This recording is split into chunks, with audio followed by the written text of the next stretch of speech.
Hi everybody. Alright, so this is it. First chapter of the finishing kit. The canopy and rear windows. And a few other things. As with all new endeavors, it's good to clean. So we're going to do a little tidying up of the shop. And this isn't something I've really talked about because as you've been watching me for the last damn near 3 years, tidiness of the shop never really seems to be a priority, does it? But it's important, right? Because you got a lot of parts. You got a lot of parts. You got a lot of tools. You got a lot of everything. And the last thing you really want is to lose stuff. Right? What good is losing everything and not being able to find it? You know, but at the same time, do you want to waste time by, filing everything away every time you use it? No. No, it's a big mess. Real quick, so before we begin here, two things. One, I'm replacing the connectors that I was using for the flat motor. And are those seats? Those look like seats. They look like seats. They are the seats. I just kind of temporarily put them together because I'm the most ridiculous man of all time. So in the last video, we'd finish up the flat position sensor. Here I am actually fiddling around and actually putting the boxes in the back. So that's how two of those boxes are actually going to sit on that shelf that I've been working on ad nauseum, right? I'm so happy about that. So anyway, that's all done. That was just the remnants of the flat position stuff. First chapter in the finishing kit is the rear windows and the canopy. So you will be working on, it tells you to start off by working on the rear window, which if you look behind me, you can see I have resting in place on the roll bar.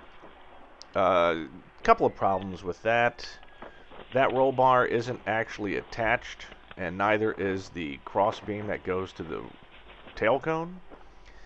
So we're not actually working on that. Yeah. What we are going to do is we're jumping forward. We're actually going to work on the metal canopy that sits in the front and holds the main, or I should say the canopy frame. Here I am putting a little artwork on my plans finally. And adding the new plans. Yes. And I've pulled out the bullet bourbon.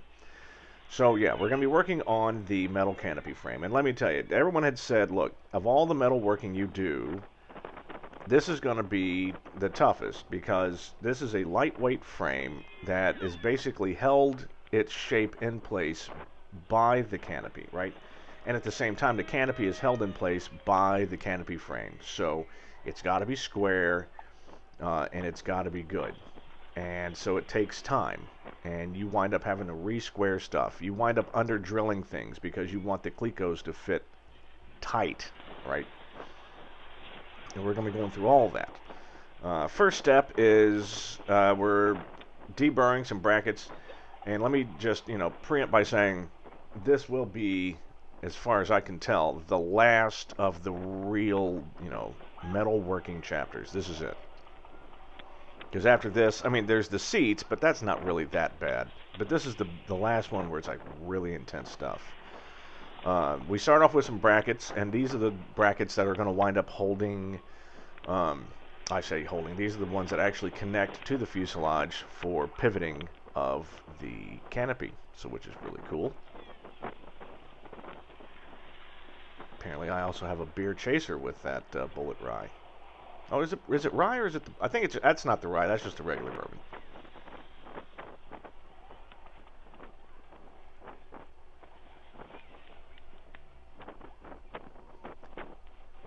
So yeah, I mean it's not really much. You reinforce these brackets that sit where the canopy hinges go, and we do some it's the standard stuff: deburr, match drill, prime, and then rivet up, which is really cool. Okay, so doing the top of the fuselage thing, there are a lot of pieces that are kind of curved. If you look at that big teardrop piece that's sitting on the workbench right now, that whole thing is made for just two pieces, right? And those are stiffeners for the top of the frame, which you can see there. They're really cool. One piece of advice I would give to everyone, including myself, deburr that thing before you cut it out. Once you cut it out, it is not flimsy, but it's not really thick metal, and you always feel like you're just going to bend the crap out of it at a moment's notice, so don't do that. Yeah, so thank you for joining me. We're going to be continuing this next week. Well, what am I saying? It's for the next year, so see you soon.